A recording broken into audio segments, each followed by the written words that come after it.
Good morning, good afternoon. Welcome to Develop Your Edge with Anthony Crudele. I'm your host, Tom Schneider, CMT with NinjaTrader. And before we get into today's good stuff, I do want to remind everybody that futures and options trading contains substantial risk, is not for every trader. You could potentially lose all or even more than all of your initial investment. That's why we recommend you use risk capital. What is risk capital? It's money you can afford to lose. Doesn't keep you up at night, doesn't extend your retirement horizon. I also want to remind everybody that past performance is not necessarily indicative of future results, and what we talk about here today in this program contains neither trade recommendations nor financial advice and should be used solely for educational purposes. And with that, I like to welcome Anthony Crudele. How you doing, Anthony? Good morning, everybody. Good morning, Tom. How's it going where you are? I have a hoodie on today, so it's a little cooler than normal. I think it's going to be in the mid 70s. I I need a hoodie for that now. I was gonna say you might have to put on a sweater tonight. Dips in the 60s, you put in a sweater. Oh yeah, we get a little bit of we've got sunshine, but it's cold here, and that's kind of typical for November. But it was a pretty big week this week. We had a big number on Tuesday, kind of a little bit surprising to me, and not really surprising how the market reacted. PPI was out on Tuesday and was a little bit lower than expected. Yeah, we keep seeing more headlines come out, more data coming out that potentially the Fed is going to be sooner than later pausing raising interest rates, right? And so everyone just keeps chasing these rallies higher. But I think the one thing is that the Fed is committed to getting interest rates to what they say 2%, right? Between and right now it's just they're not going to stop until that happens. And I think that the fact that everyone just keeps chasing these rallies in what is still a bear market is why we keep seeing these pullbacks as steep as they are, as fast as they are, is because everyone gets caught long and no one wants to get caught holding the bag when they start to come off, and then to be honest with you, you take all that aside, it's November, it's the end of a bear market year. How often in history, I don't know the stat, but I've traded through many of them, does a bear market come all the way back or even halfway back or to the year and close pretty strong on a relative basis? I've never really seen that happen. Most of the time they're going to close near the lows of the year just because that's just been the tone for the year. And then you get these people at the end of the year that really are starting to chase a little bit with that FOMO. A lot of the stock traders, not us futures traders who are more geared towards the day trading side of things, but a lot of the stock traders are going to be chasing those ones that have been really beat down. And if they don't catch that rally perfectly and they buy them near the highs of the move, they rotate right out of them again. And it's just the same story. And so I think that, one of the things I want to talk about today is environment, and why it's so important on identifying environment and for the day. Because right now I don't think that you can look at, you could get really spun around from one day with this Fed, the Fed's going to do this, or you're thinking all macro, and then you sit down and you're really a technical trader, and next thing you know, you feel like, wow, I got to catch this rally, and you're just getting way away from what it is you're doing. So I'm going to go over some things today that I think are extremely important in identifying what the day is. Well, and that's you make a good point. It's when you get pulled away from your plan or pulled away from your regimen based on what the news is talking about, what the talking heads are talking about because of these numbers. And while they're important to know when you're trading, especially if you trade after or before regular market hours, after regular market hours, there are some events that need to know about and that the market might react, but it's easy to get caught up in the hype, I guess. Yeah, exactly. I mean, let's face it, right after the data comes out, the market's already looking forward again. So the market's always pricing the next thing in, right? So some of the data that's surprising, obviously it's trying to price it in as fast as possible. And that goes back to, like, even last week when we were talking about it, you can't even click in on these days. These CPI, PPI, unemployment numbers, I used to trade them all the time. I don't even look to trade them anymore. You have to let the dust settle because the algos are pricing in whatever the headline is so fast that it's like the edge is gone. Your edge is gone unless if the news is so surprising, so shocking that it's going to go, 200-300 points in the S&P like it did really for the CPI that one time. But you take that one kind of day out of it, the rest of it is you're just chasing your tail. You're never going to beat them at that game, right? So I look at it and say, let the dust settle. Let the technicals show us what it is. You understand the theme, what's happening on the macro side. You don't have to be a macro trader. I'm definitely not a macro person. But I look at it to understand the environment, and I take that to the technical side of things, and I try to find an edge there. No, that makes sense. That makes sense. So, with given all of that, what are you seeing today? So let's go to the charts because that's what I need to be able to look at everything and identify what the environment is. And you guys have all heard me on NinjaTrader's channel talk about how I use Bollinger Bands and how it's really my favorite indicator. It's my number one indicator for identifying environment. And the time frame is extremely important, right? Even if we're day traders, we still need to have this little bit of a wider perspective of what's happening, right? You can't be too wide and you can't be too short in your time frame, right? Because if you're too short in your time frame and you're just trying to make ticks, I think that's a difficult game because you're just going to get churned a lot of times, especially when the market gets really busy like it is now and just flipping through prices. And if you get too wide in futures markets, your stops can be too wide, and then you're trying to figure out how can I manage this position. So you look at it, and you have to look at it, I think, in kind of that middle time frame to really identify the environment. So my favorite time frame for environment is 60-minute because it's an hourly basis, right? So you look at what's the market doing per hour on each bar. And then I put the Bollinger Bands up there and I use 20 period, 3 standard deviation. So I'll pull that up. You could see that 20 period, 3 standard deviation. I have an update on each tick. And I just use the top and bottom Bollinger Bands. I don't use the middle Bollinger Band. Probably heard me talk about this before. That would just be 20 period moving average. I just put in a 10 period moving average, and I use that on all my time frames, daily, 60-minute, 3-minute. I just like the 10 period. It just fits well in what I'm looking at, right? So this is my basic day trading. What direction do I want to be in chart? Okay. Now, other times you guys have heard me talk about dailies and all that stuff, but the daily doesn't change as much. Like the 60-minute is almost going to change every day on what the environment is, where the daily is not going to change every day. It's going to change probably weekly or even monthly sometimes because it takes time to work through it. So the 60-minute is like that time frame, my favorite time frame to determine what my day trading is going to be like.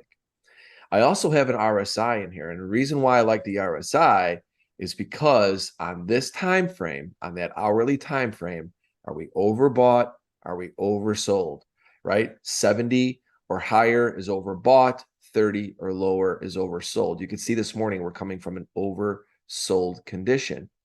And the other thing I'm going to talk about with the Bollinger Bands is every time that the Bollinger Bands mouths are open, so you see the top Bollinger Band pointing up, you see the bottom Bollinger Band pointing down. Anytime that mouth is open, that tells me that volatility is expanding. And most people I know have learned to where, hey, this Bollinger Band is pointing down. We go down and hit the Bollinger Band. They might use that as support and they might buy it for rallies. And if you look here, you probably had some minimal success with that, but the trend just continues to be down, right? So a lot of people will say buy off of that Bollinger Band that would maybe be an oversold thing, and maybe you look at that on RSI. I don't look at it that way. When that bottom Bollinger Band is open and that top Bollinger Band is open and we're going down, my strategy tells me only be short. Do not look at any longs. I don't even want to look at a long. I don't care if it gets 20 handles below that Bollinger Band. I don't care because right now I'm fading this hourly trend because it's going down and I don't want to go against it. Anytime Bollinger Bands are in a hurry to get open up that mouth, it tells me don't be in a hurry to fade the direction that the market's going with that opening of the mouth. So that is the basic thing that I look at, and we'll expand a little bit more. I don't know if maybe you want to talk from here, maybe any questions about what I mentioned. Right. So, that's a great point. My question would be, you're looking at this at the beginning of the day, or are you referring to the 60-minute throughout the day? Yes. The 60-minute. So I really only keep up two charts on all day long. I keep up a 60-minute and I keep up a 3-minute. Those are the two time frames I like. And the reason I keep the 60-minute up all day. And so this takes me into like, okay, all of a sudden, how do I know to stop being short? And I know that because once these Bollinger Bands start to come back in and they're saying, hey, guess what? I want to start coming back in. Then I think that the market is potentially done going in this direction. Volatility's stopped expanding. And now we might revert back in. So now you're looking at a mean reversion type trade. So how do I determine that? So I keep this up all the time, and it's a Fibonacci retracement tool. And I have 70%, 50%, 30%. And once these Bollinger Bands start to come back in and they make two peaks, okay, then once we establish above that 30% line, then I look for them to retest the 50% line. So instead of looking at a fib retracement of the price action, I'm looking at the fib retracement of the volatility. So that's using the Bollinger Bands. So for example, if I just go back and I take you over to where we were back here, and this is going to show you what I'm looking for potentially for today, right? So that actually would be right there. So this is the perfect example of something where the market skyrocketed higher, right? And you could see that. And once we started to fail to hold above 70% right there, okay, and I can even expand this a little bit wider so you can see it, right? That 70% line is my resistance, okay, because it's the peak of the Bollinger Band there, the peak of the Bollinger Band there. And this is the E-mini S&P chart. So this was an area I said, if it can't get above there, I am going to be bearish. And it's going to go down and test the 50%, potentially the 30%. So this 70 to 30% area is my boxed in mean reversion area. The 50% line I only use for covers. I never use it for entries. The 30% and 70% are my boxed in areas. So I look for shorts there. I look for longs there. Now there's two ways to trade this. One is, let's bring this back to where we are over here. Okay. There's two ways to trade it. One is I'll trade it just on the 60-minute. And a lot of times I'll use micros for this because it's going to be a swing position type trade and it may not get to 50% within a few minutes. It might take a few hours and sometimes it might take a day or so. Depends on how wide that volatility is. And my stop is just going to be an equal 1-to-1 from 70% to 50%. So wherever I get in, let's just say today it would be 4,000 or it'd be 39.88 to 39.62. That's roughly about what we'd be guessing it would look like, right? Or actually, we should go down to the 30%. It would be 39.36 to 39.62. So you're looking at roughly 26 points of risk or 26 points of profit potential if it holds above it. So my risk is usually going to be around 26 points, right? I might even take that down a little bit. Most of the time I actually will. And what I'll do is I'll put that stop in to give me a little bit better than 1R, equal risk to reward. Because now I'm really leaning on this level to hold. But I definitely don't want to risk more than what my potential is. And so I'll just trim that stop or carry that stop forward to eventually look to trade the 50% line. That's one intraday way to look at it if I want to be, bullish off of holding that 30% line. Does that make sense? Sure. And would you wait? You're not using this as a breakout trade. You're waiting to get up above that 30%, right? And seeing that 30% hold as support before you decide I want to go long. Yes. That's why a lot of times I might not get in exactly at 39.36. So I'll develop a range of execution around it, right? There will come a point to where if it gets too far above it, I won't buy it, which is why I like this 10-period moving average. Like in a perfect world, I'd love to see this moving average come down and maybe start to flatten out here and then stabilize above it. And then I can maybe have a really, really tight stop. And I'll say, look, maybe I'll put this 5 points below that 10-period moving average and I'll try to stay long up to the 39.62. So I'll make a really tighter stop. Right now, I don't have anything really to lean on down in here because it could easily be very whippy. But as long as those Bollinger Bands are pointing in, I still want to be long, which is why I'll use micros for more of a swing type position. But that's the mental framework I'm in. I'm just waiting for that one thing. Everybody talks about being patient all the time, right? Well, be patient, be patient. Well, you got to know what you're waiting for in order to be patient, right? It's really one of those broad statements that everyone's like, well, be patient and all this stuff. Well, I know exactly what I'm waiting for. If this market starts to see these Bollinger Bands start to come back in and point in, then I would look for longs. Until then, that's not happening. On my intraday strategy, I'm only going to probably look for shorts because right now volatility is still expanding. That bottom Bollinger Band keeps pointing straight down, and that top one keeps pointing straight up. Until I see them boxed in, I don't look for mean reversion trades. Market is bearish to me. Right. It's the difference between anticipating and using the evidence at hand. The evidence at hand says, hey, this volatility is still expanding. We don't have any evidence that the bands are closing, that mouth is closing. So let's still go with that. But you're anticipating, the anticipation is if it does turn up, then we are looking for a box in trade, mean reversion trade when we get there. We're not there yet. Yeah, if you try to be the first person in to try and pick a bottom, especially in a bear market, most of the time you're the one that gets squeezed out, causes that wick lower on the stops. Eventually it starts to rally, then you don't want to buy it because you were so early, and then all of a sudden it rallies further than you think. I mean, we've all been there. That's why I developed this type of strategy, because I would be the guy, oh, that low is in, let me try and buy off of here. And it might have worked for a little bit, but then all of a sudden maybe I get run over again. But I probably got run over 10 other times, and it's death by 1,000 cuts trying to buy it, when the reality is the market has said we are not ready to go higher yet. It's just not happening. So on this time frame, I would have essentially no setup. I'd only be looking at shorts. So what do? I can't really get short off this 60-minute setup, because unless I want to lean off of this moving average, it's very difficult because it's too wide. I don't have targets. So that's when I'll take it down to a 3-minute chart. And on my 3-minute chart, I break it down to the one thing you've probably, everyone here, if you've watched me before, is the one thing I talk about the most. My favorite day trading type strategy is 3-minute bar. I have order flow cumulative delta, and I have an order flow anchored VWAP. I can go over these settings, but I'm going to go over them each and every week. I would definitely say go back to previous videos where I explain these very clearly as to how I'm using them. But for today, I just want to show you that I'm using the order flow anchored VWAP. It's starting at the regular trading hours on the opening 3-minute bar. And I just use that order flow cumulative delta down here, which is going to show you what's net bought and sold on the bid and offer. So if there's 500 on the offer, 500 on the bid, and somebody goes to the market and buys 250 on the offer and then sells 100 on the bid, it's going to show net positive 150 on the cumulative delta, because they bought more. The market has bought more on the offer than has been sold on the bid.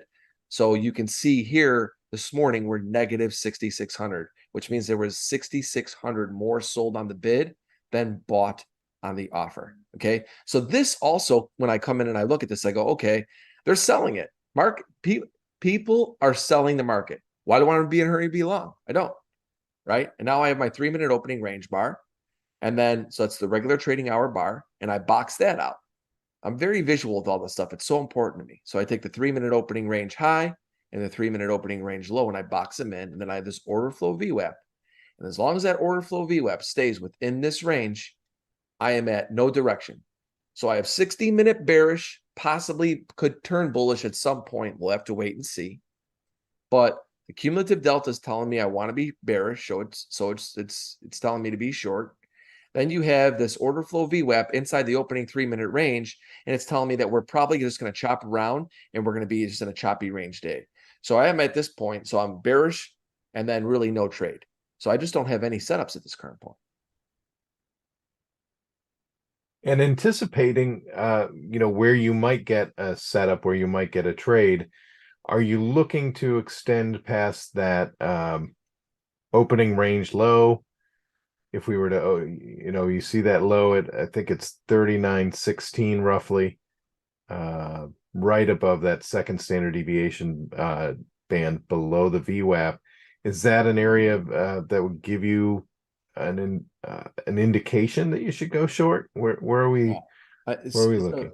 Yeah, that's a great question. So the reality is the only way I can go short today in the S&P, the only way would be is if this order flow VWAP were to start to get below the opening range. Then I would be like, you know what, this thing could really get hammered because I have multiple confirmations on multiple time frames. I'd have bearish cumulative delta, opening range breakout with the order flow VWAP below. See, once again, a lot of people will say, look at the opening range high and low. If it gets above it, be long. If it gets below it, be short. But look at today. This is a perfect example as to why I don't do that. It gets above it. Oh, we're going to rally. Boom, right back into it. Oh, we broke the opening range low. Let's get short. Boom, new high. Oh, now we're going to go higher. Boom, we're back in the middle. Right. And the whole time I'm looking at it going, the volume weighted average price has told me that there's no really buyers on rallies. There's no real sellers on breaks. And look at cumulative delta is right where it started the day.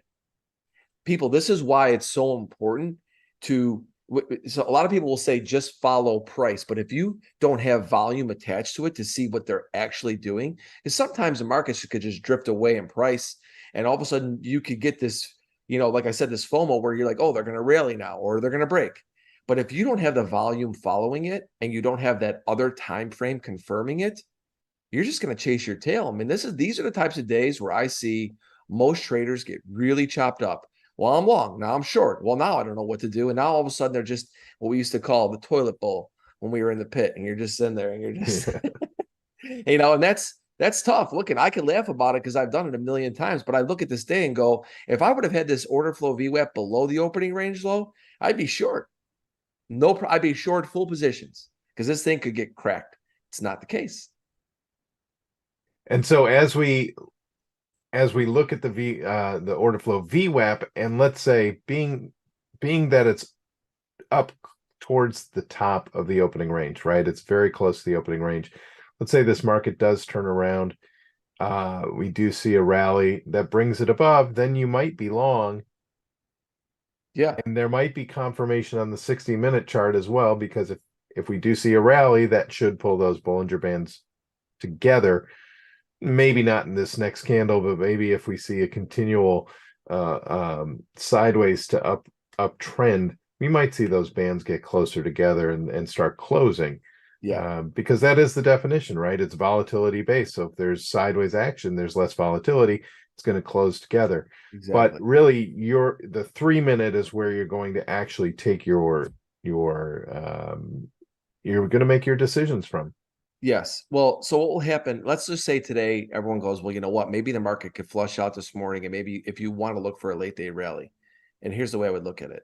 Let's see what it does here. If all of a sudden these Bollinger Bands close, and then you were to go to your 3-minute and see the 3-minute get above that opening range high, then I would be in a long position, and then I would have targets way up top going back to here, wherever that 50-minute, that 50% line is, right? So I'll use a combination of the two of them. But I want to actually go to the NASDAQ because the NASDAQ today actually showed me something that was a little bit different. It actually looks a little different now than it did this morning. So one of the things I did, let me go to my Fibonacci retracements here. This morning in the NASDAQ, you can't tell now, but the NASDAQ was starting to get flat here and flat there. So when I was looking at it, I was saying, okay, you know, maybe the NASDAQ is getting ripe for a rally because it was starting to get flat on the Bollinger Bands. That has since changed. And actually what I'm going to do is when I go to the Bollinger Bands here, I'm going to change once again my settings. So I have my 7 price levels. Move that over here so I could see it. I don't want to keep that visible. I want to take this to 30, and I'm going to do that, and I'm going to keep that there, and I'm going to make this one 70 real quick. Oh, which one do I want? One visible. This one, no. Click OK and click apply. Here we go. So now I have my 30-50% here in NASDAQ. So this morning, what was interesting is this bottom Bollinger Band at that point was starting to rotate flat, and same with it here. And since we started to come back down, it's starting to open up again. So let's just take a look at the NASDAQ because I know we're running short on time. But look at the difference in the NASDAQ today. So I actually told you guys before I came on air, I actually got long NASDAQ this morning on this play right here. Okay. I got long when we started to get above in here, took some off, added some, I actually got stopped out on some, bought some back, and then I told you guys I covered them before we came in because I don't want to be on here while I'm long NASDAQ. It was a little bumpy, and it was, once again, it's not super easy and clean because the way the 60-minute looks. So I was keeping really tight stops, and I was using stops below the this 1 standard deviation below it. So let me quickly explain this. Opening range in the 3-minute in the NASDAQ was the low of the day. We break out to the upside. The order flow VWAP gets above it. I stepped in and got long right here. Okay. I put my stops below the 1 standard deviation, and I was using 2 standard deviation and 1 standard deviation as covers, right? So long here, cover, buy back in at the VWAP, stop below the order flow or the standard 1 deviation, out, back above the VWAP, long, stop below the 1 standard deviation, cover, right? That's the way I play it in those particular situations because I've got massive amount of upside, and I'm just going to use 1 standard deviation stop below the VWAP and use the VWAP as my guide for my longs, right? And then NASDAQ, you could see here, like I said, here I got nicked out on one of them, but the other 2 held. So that's what I would look at when those Bollinger Bands were coming in. See, now that the Bollinger Bands are widening out again, now I look at this and go, this is a bad trade here because now we could come all the way back to this opening range. You know, I'm not saying it's going to happen, but now my risk is just getting too high. I mean, now I got to buy 11.6 12s and risk 11.5, 87s to sell 640s.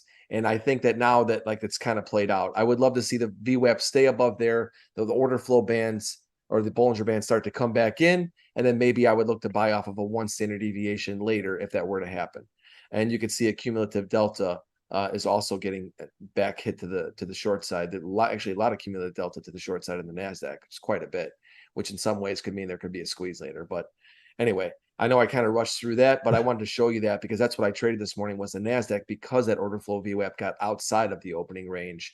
And I saw those Bollinger Bands potentially trying to come in. So I actually got in a little bit sooner with the NASDAQ before that set up. So that's why I did that. Great. We are running up against time. I think we do have one order of business to take care of, though, Anthony. We got the SDYE, and we'll talk about the CME FedWatch tool, which I want to as well. But maybe what do you guys want to do first? Let's take care of the question of the week. I think you might have answered some of it already, but let's take a look if we can put that up there. My man, Cheeto Hunter. Cheeto Hunter, right. So Cheeto Hunter, I don't know. I can't see this too great. Let me see if I can bring that up. Bear with me one moment. Your favorite setup and time frames to trade. Yeah. So let's go over that real quick, right? I mean, we basically went over that today.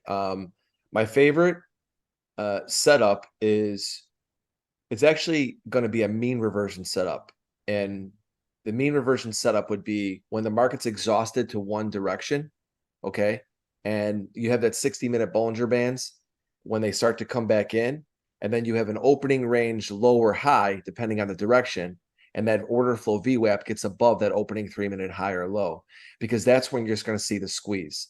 One of the things I've learned is that when trends are powerful in one direction and you really try to catch in and get them, I'll trade small in that direction. But then all of a sudden, when you finally have established an area where you could see that massive mean reversion move, is when those 60-minute lines come in and start to point in. And then you also have the situations where you have opening 3-minute range and order flow VWAP starts to prove to you that that could happen. That's when I've caught some massive trades because you could feel the squeezes on. One of the things I learned in the pit was find where more people are wrong, and that's where you're going to get the fastest moves. That's a lot of times why you see big down moves in bear markets and even big up moves in bear markets, because people get trapped and those moves can be fierce. That's why I actually like mean reversion trades that set up on the 60-minute, but then are confirmed on the 3-minute. Great answer there. And Cheeto Hunter, if you send us a DM at NinjaTrader, we would be happy to send you something for contributing with that tweet. Yeah, and last thing before we go, I mean, right now, I just wanted to mention this. Everybody is talking about what the Fed is going to do in the next meeting. And my favorite tool, my only tool that I go and use when it comes to what's going to happen at the next Fed meeting is CME's FedWatch tool. And you could actually just Google CME FedWatch tool. It'll take you to this place. And this will tell you where the money is being put on what's going to happen in the next Fed meeting. You can see that it looks like it's going to be 425 to 450 basis points. That's what the rate will be. It's an 80.6%. So you can see they're really, really strongly pricing in that for the next meeting. And that this really gives you the actual facts of what they expect to happen versus what you may think is going to happen, right? As you can see, it's only 19.4% chance that we go to 450 to 475 basis points. It's 4.5%, 4.75% on the Fed fund. So to me, this is just an awesome tool. And you could see, if you went back and looked at this before CPI and PPI, this was 50% each. And maybe it was like 55%, a little heavier weighted here, but you could see on how that's changed. And that's so important because it sets up what the expectations are for the market. So you could just, once again, go to cmegroup.com and search for it there, or go to Google or whatever you use to search for CME Group FedWatch tool. It's an awesome tool. I pretty much every major macro person I know and all of their letters is always leaning on the CME FedWatch tool. Yeah, great tool. We use it in the bookend shows for sure. Yeah, it's that and the probability calculator, the matrix, really interesting because like you said, it's real. It's what the market thinks will be happening rather than talking heads. So exactly. Good stuff there. Anthony, we are hitting up against time. So I do want to say thank you very much again. How can people reach you?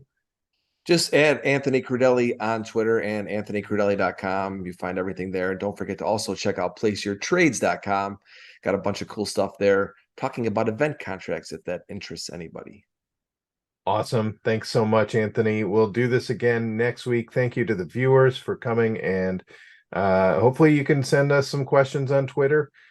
Use the hashtag AskDYE and at NinjaTrader in the tweet, and we will consider them for future shows. In the meantime, everybody have a great trading week, and we'll see you next Thursday. See ya.